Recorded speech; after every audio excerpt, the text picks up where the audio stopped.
Right. Hello.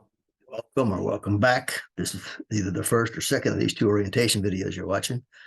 But why are you watching this one? It's because you have enrolled in this class, risk management, sometimes just called RM.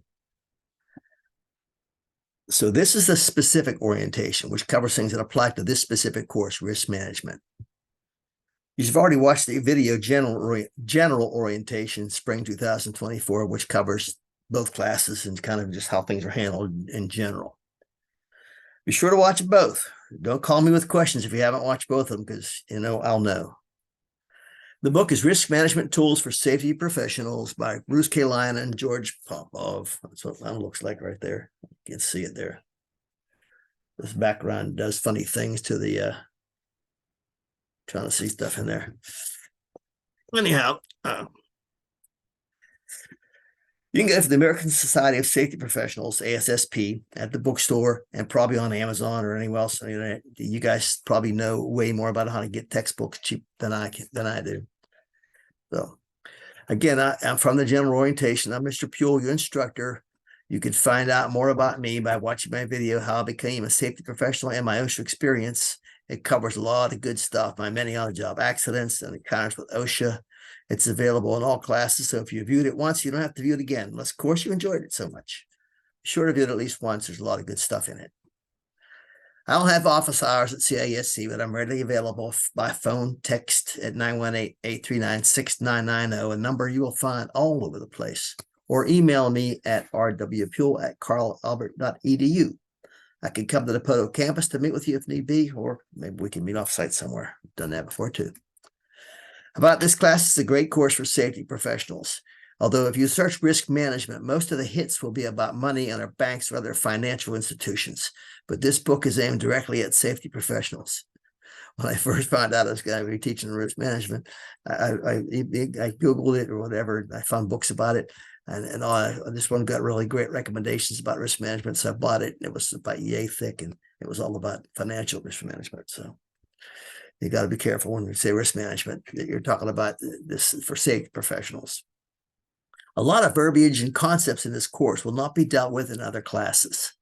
In a lot of safety classes, things overlap. You're going to talk about certain concepts in more than one class, and that's fine.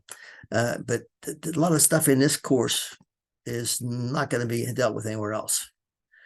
It is critical for your success in this class that you read the textbook when called for in the course. You should do that in every class, but this one particularly, because, again, the subject matter is not going to be handled in other classes, and it's going to be new to you.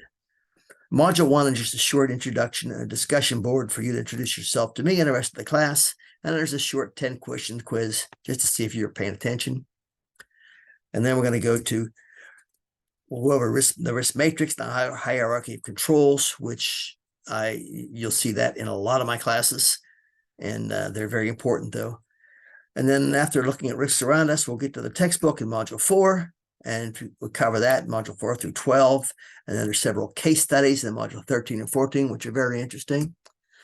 And then in Module 15 and 16, we'll briefly cover process safety management of highly hazardous chemicals, 29 CFR 1910.119.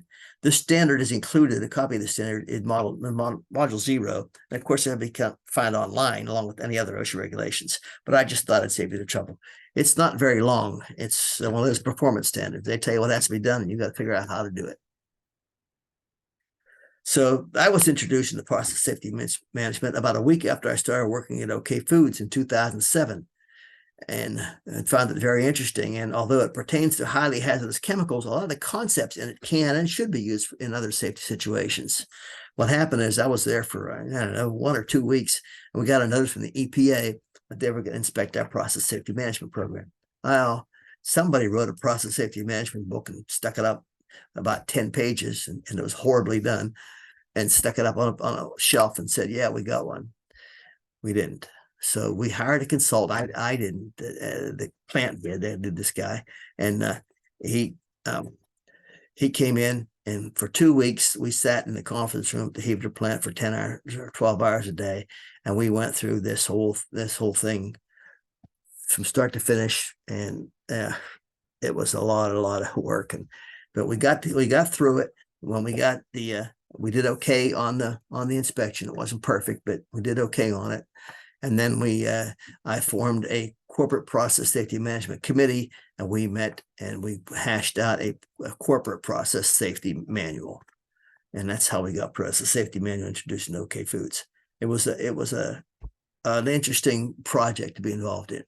So, and I'm a real firm believer in process safety management. Anyhow, the path to success is simple. Read the material, watch the videos, and do a decent job on the work and turn it in before the module closes. That's it.